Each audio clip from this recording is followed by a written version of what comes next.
Muy buenas noches a todos y a todas. ¿Me escuchan bien? Sí, profe, perfecto. Sí, profe. Bueno, en primer lugar, estamos en toda la comunidad jurídica con una situación muy dolorosa que tiene que ver con el fallecimiento de una colega que habrán tomado noticia por los medios de comunicación. Y eso realmente golpeó, digo, no solamente a la comunidad jurídica, especialmente a la del Poder Judicial, y también nos hace tomar conciencia de que las personas que van a prestar servicios, cuando hablamos de prestaciones laborales, tienen que ser personas que hayan pasado por las evaluaciones correspondientes. Eso es muy importante. Justamente vamos a hablar esta noche de un tema que tiene que ver con la contratación, en este caso, de personas trabajadoras adolescentes, y es un tema por demás importante, no solamente atendiendo a las situaciones de explotación que suelen darse en razón de la edad, donde esta población o esta franja etaria también forma parte de ese grupo que pasa por esa explotación, no solo por las informalidades, sino los modos y los sitios en donde se llevan a cabo estas actividades. El programa de estudios nuestro tiene unas modificaciones importantes, si ustedes se fijan en la unidad número 8, que lleva por título Adolescente Trabajador o Trabajador Adolescente, nos solicita el marco legal, la ley 5.407 del año 2015, cuáles son las garantías, cuáles son los trabajos prohibidos, cuáles son los convenios de la OIT referentes a la edad y que prohíben las peores formas de trabajo infantil, cómo se llevan o se deben llevar a cabo los registros, cuáles serían los modelos de contratos de trabajadores adolescentes, los formularios de las instituciones y los modos de aplicación, el Ministerio del Trabajo como autoridad, en este caso Ministerio del Trabajo, Empleo y Seguridad Social, que debe velar porque se lleven no solamente esos registros, esos formularios, sino también, como dije anteriormente, a más de las formas, los modos en que se desarrollan las prestaciones de servicios. Luego, ¿qué rol fungen o cumplen las CODENIS? ¿A quién se denomina trabajador por cuenta propia, trabajador por cuenta ajena, trabajador doméstico? ¿Qué se entiende por descanso laboral? Y en el caso de los menores o personas menores de edad, ¿cuáles son las garantías en ese sentido y también los derechos que deben mantenerse teniendo en cuenta su edad? Justamente el salario, en su caso el régimen indemnizatorio y la subsidiariedad en cuanto a la aplicación del Código del Trabajo. Como ven, es una unidad bastante extensa y que nos llama a reflexionar sobre la cantidad de niños, niñas y adolescentes. Miren que cuando digo niños, niñas, esto no está bien visto porque los niños y niñas no deben trabajar. Solamente deben trabajar las personas adolescentes, es decir, a partir de los 14 años de edad. Lo que refiere a una edad menor se considera ya como explotación, salvo nos dicen los convenios de la OIT o de la Organización Internacional del Trabajo, que existiera una autorización especial por parte del Estado y que los empleadores, en su caso, y los prestadores de esos servicios que van a ser las personas menores de edad, también bajo unas garantías especiales puedan realizar alguna actividad. Vamos a ver ahora como ejemplo el caso de las personas menores de edad lustrabotas en el Poder Judicial y cómo a través de una resolución que interpretó justamente las disposiciones de estos convenios y las nacionales, también se llegó a esa digamos, solución en términos de cómo iban a prestar, en su caso, su labor estas personas menores de edad. Las cifras en el mundo de personas que prestan o que están en relación laboral, personas menores de edad, es bastante alta, alrededor de unos 250 millones. En Paraguay tenemos que personas de 17 años para abajo se encuentran y que prestan servicios laborales en un 36%, yo creo que más sin escolaridad. Y hablamos también en Paraguay de las llamadas peores formas de trabajo infantil. Dentro de esas peores formas de trabajo infantil se encuentran la explotación sexual, donde tenemos un 65% de mujeres menores de 18 años, el trabajo en la calle, donde tenemos aproximadamente 5.000 niños y en un 8% tienen 7 años o menos.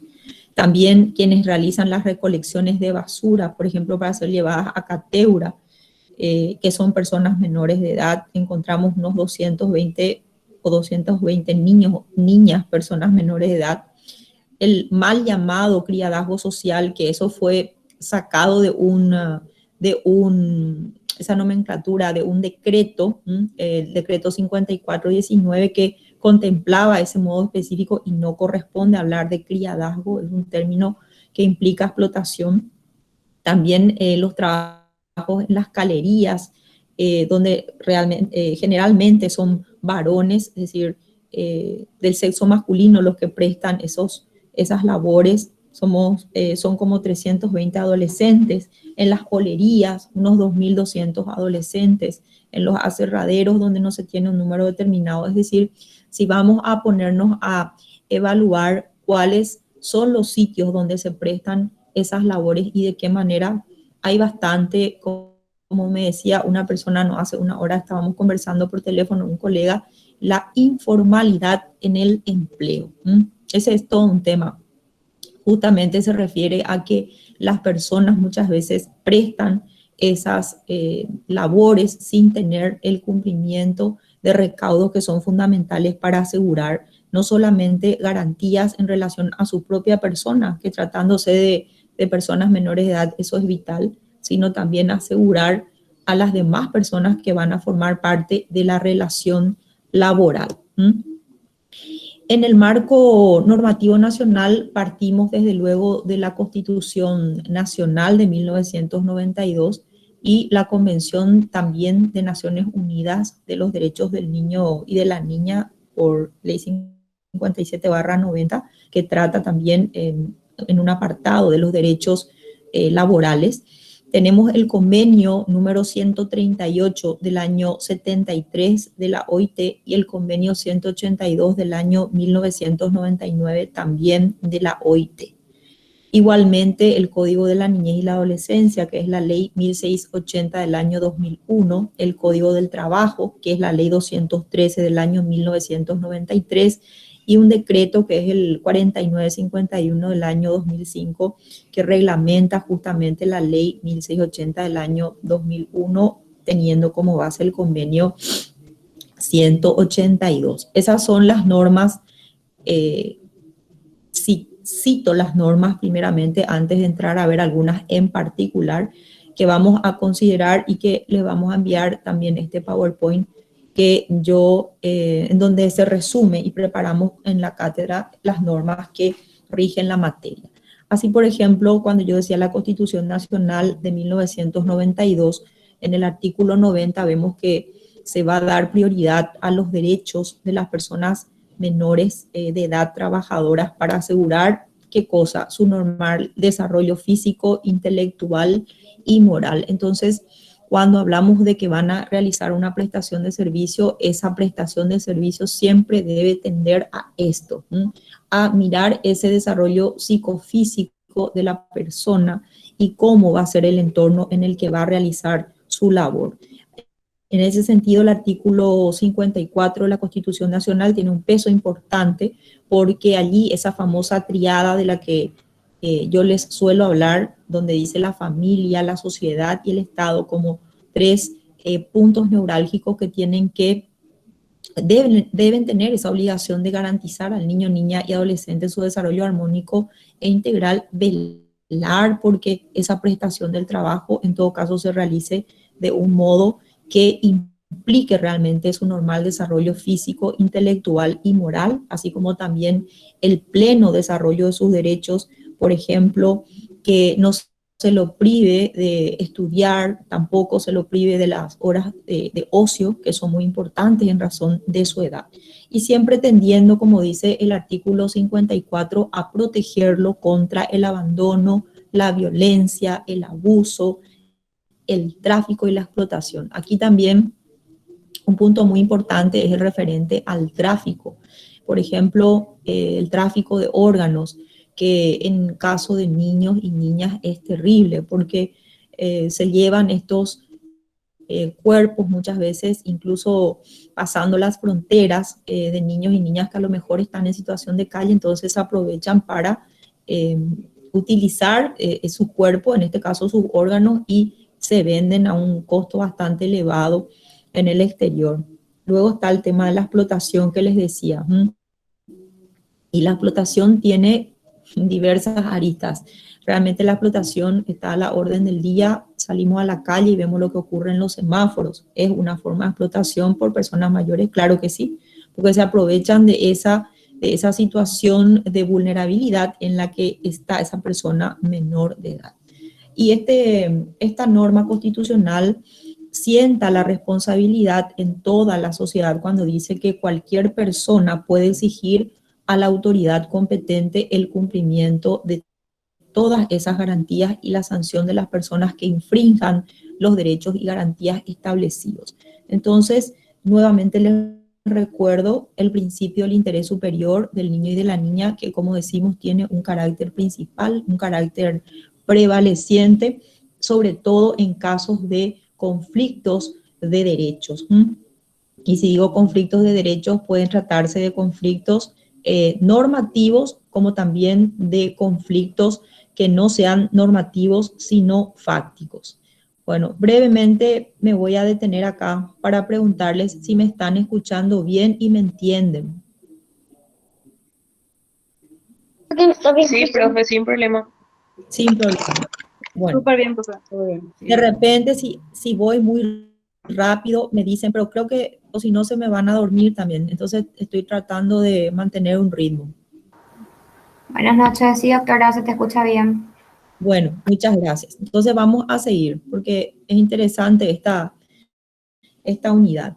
Bueno, entonces vemos un poco, repito, desde la disposición constitucional, cuáles son esos derechos, esas garantías, la triada, la familia, la sociedad, el Estado, pero hay que anclar también fuertemente en los entes estatales. En este caso vamos a ver enseguida lo referente al Ministerio del Trabajo. Ahora, siguiendo el orden jerárquico de las normas, tenemos a continuación la Convención de los Derechos del Niño y de la Niña, como dijimos, ratificada por Ley 57 del año 90. Esta convención, específicamente en el artículo 32, proclama el derecho del niño y de la niña a estar protegido contra toda forma de explotación económica y contra el desempeño de cualquier trabajo que pueda ser peligroso o que pueda entorpecer su educación. O el trabajo que sea o pueda resultar nocivo para su salud, para su desarrollo físico, mental, espiritual, moral o social. Entonces vemos que están perfectamente en armonía esas disposiciones que vimos, están en la Constitución Nacional y también están en la Convención sobre los Derechos del Niño y de la Niña. El aspecto educativo tiene siempre un rol, un peso importante, porque se busca que la persona que tenga que prestar alguna labor, justamente porque seguro no tiene recursos económicos y todavía no pudo llegar a culminar sus estudios, pues continúe y no abandone, porque sabemos que la educación es la base para que se produzca ese desarrollo psicofísico de una manera, digamos, completa e integral. Y aquí hay un gran compromiso, o debe haber un gran compromiso por parte del Estado. ¿Cuáles son esos compromisos? Tiene que establecer o fijar una edad mínima para trabajar los niños, niñas, los no niños y niñas, las personas adolescentes. Y quiero recordar que cuando digo Convención de los Derechos del Niño y de la Niña, la Convención incluso trata como niño o niña a toda persona que no haya llegado a la adultez. Por eso es que la denominación, es decir, la denominación es genérica porque respeta la decisión de los estados de establecer estos estados, la edad a partir de la cual la persona, por ejemplo, va a ser mayor de edad, la edad a partir de la cual la persona va a ser considerada adolescente. Entonces engloba como niño o niña, pero hay que recordar acá que en realidad adolescentes son quienes pueden prestar esas labores o desempeñarse de manera prestando un servicio. Entonces hay un compromiso del Estado, repito, en primer lugar, de fijar edades mínimas para trabajar. En segundo lugar, tiene que reglamentar las condiciones, los horarios de trabajo, de qué hora a qué hora, de acuerdo a la edad y también cómo. Y en tercer lugar, tiene que estipular sanciones apropiadas para asegurar que el artículo y las normas que leímos realmente sean efectivas, realmente se cumplan. Y cuando hablamos de efectividad, también hablamos de eficacia. Entonces, este compromiso del Estado se tiene que ver cómo se puede ver esto y justamente a través de la aplicación de las normas por parte de las autoridades principales. Trátese del Ministerio de Justicia, trátese de las CODENIS que tienen que velar porque los registros se lleven a cabo, se respeten y den cuenta de las cifras reales de cuántas personas adolescentes, por ejemplo, se encuentran en relaciones laborales. Luego tenemos el convenio 138 sobre la edad mínima del año 1973, que es el convenio de la Organización Internacional del Trabajo. Y en ese sentido se habla de estrategias donde se obliga a los estados partes, primeramente, a diseñar una política nacional que asegure la abolición efectiva del trabajo infantil. ¿Por qué? Porque si digo trabajo infantil, en primer lugar, tengo que traer a colación eso que decía anteriormente, que niños y niñas no deben trabajar. Quienes pueden trabajar son las personas adolescentes y siempre con una reducción de horario y también modos específicos de prestaciones laborales. Y en segundo lugar, los estados partes tienen que determinar y respetar, como dijimos ya anteriormente, esa edad mínima de admisión al empleo o al trabajo y tiene que elevar progresivamente esa edad a un nivel que sea compatible con el pleno desarrollo tanto físico como mental de la futura persona adulta, porque lógicamente cuando llegue a la adultez se supone que con esas prestaciones laborales que hizo pudo adquirir también una progresiva madurez que tal vez otra persona que no haya tenido esa relación laboral no la tenga, ya sea porque adquirió conocimientos en servicios o prestaciones de servicios, lo que fuere. Se supone que esto tiene que ser gradual. Y se maneja un principio básico que es la prohibición del trabajo que interfiera con la educación del niño y de la niña, como dijimos anteriormente, porque lo que se busca es esa formación, ese proceso de formación gradual e integral. Entonces, hablamos de estrategias y hablamos de un principio básico que tiene que ver con la educación. Según este convenio 138, partiendo de la regla general de que la edad mínima, se habla de 15 años, pero 13 inclusive para trabajos ligeros. Sin embargo, Paraguay decidió optar por la edad de 14 años y así lo establece nuestra norma. ¿Por qué? Porque nosotros en el código hablamos del trabajo adolescente o trabajador adolescente y la adolescencia se inicia con los 14 años. Y también está prohibido lo que se va a llamar el trabajo peligroso o los trabajos peligrosos, donde recién a partir de la adultez, es decir, 18 años, se pueden realizar estos trabajos. Sin embargo, el convenio da una posibilidad de prestarlo a partir de los 16 años, pero bajo condiciones estrictas de control. También están las llamadas representaciones artísticas, donde hay un permiso de manera individual para personas menores de 15 años de edad. Eso, por ejemplo, cuando la persona menor de edad va a realizar un rodaje de películas, actuaciones que se dan desde luego en la vida real. La posibilidad de establecer al principio esta edad mínima general de 14 años cuando la economía o servicios educativos son insuficientemente desarrollados. Entonces Paraguay se acogió a esa posibilidad de la edad mínima general de 14 años, sobre todo atendiendo a que nuestro país es un país subdesarrollado, es un país que tiene una gran o una altísima población de gente joven y también la línea de pobreza o de pobreza extrema es considerable. Entonces, es que si bien es cierto, respeta o debe respetar las disposiciones del convenio 138 de la OIT sobre esa edad mínima, también determina, como vamos a ver enseguida, cuáles son las edades y las modalidades de prestaciones de estos trabajos de personas adolescentes. Luego tenemos el convenio 182 también de la OIT sobre las peores formas de trabajo infantil del año 1999, que fue incorporado a nuestro plexo normativo por ley 1657 del año 2001. Entonces, aquí hay que tener en cuenta nuevamente que la Convención Internacional considera como niño y niña a toda persona hasta llegar a la edad de 18 años, por lo que expliqué con anterioridad.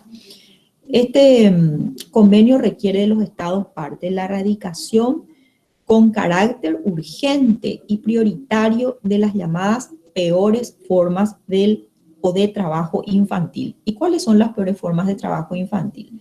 Están, en primer lugar, todas las formas de esclavitud o prácticas análogas a la esclavitud. Por ejemplo, la venta y el tráfico de niños, la servidumbre por deudas, la condición de siervo, el trabajo forzoso o obligatorio, incluyendo el reclutamiento forzoso. Y aquí hay que atender también que se consideró como una de las peores formas de trabajo infantil, lo referente al trabajo doméstico que estaba denominado, como les dije, en la ley 50, en el decreto, perdón, 5419 como criadazgo social. Eso ya fue eliminado, esa denominación fue eliminada. En segundo lugar, también nos dice la...